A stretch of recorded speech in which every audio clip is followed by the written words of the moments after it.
गह गह करेला अंगनवा तब बाजेला बजनवानु हो। गह गह करेला अंगनवा तब बाजेला बजनवानु हो।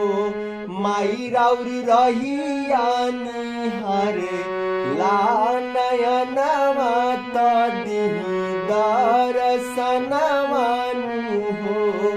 माई राउरी रहिया निहारे ला नयनवा त दिही दर्शनवानु हो। Hello everyone, my great Bhojpuri YouTube channel में आप सभी का स्वागत है। तो चलिए आज पवन सिंह जी के द्वारा गाया हुआ बहुत ही प्रसिद्ध देवी गीत है गह गह करेला अंगनवा। इस गाने को हारमोनियम पे बताने की कोशिश करता हूँ। तो चलिए शुरू करते हैं। गह गह करेला अंगनवा तब बाजेला बजनवानु हो। गह गह करेला अंगनवा तब बाजेला बजनवानु हो। माई राउरी रहिया निहारे ला नयनवा त दिही दर्शनवानु हो।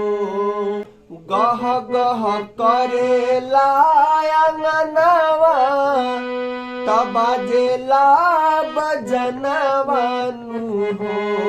माई राउरी रहिया निहारे ला नयनवा त दिही दर्शनवानु हो।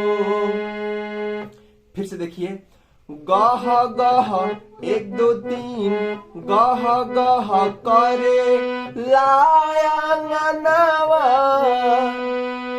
तब बाजेला बजनवानु हो। माई राउरी रहिया निहारे ला नयनवा त दिही दर्शनवानु हो।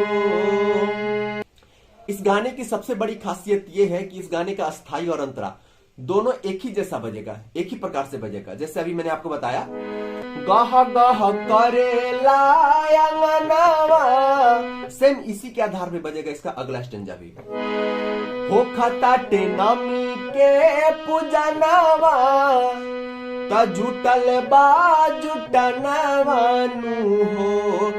खताटे नमी के पूजनवा त जुटल बा जुटनवानु हो।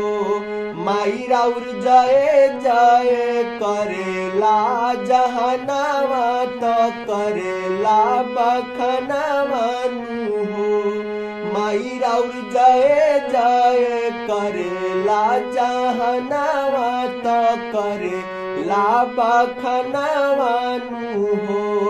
गह गह करेला अंगनवा तब बाजेला बजनवानु हो। माई राउरी रहिया निहारे ला नयनवा त दिही दर्शनवानु हो। मिलते हैं अगले वीडियो में अगले भजन के साथ, अगले गाने के साथ। Thank you so much.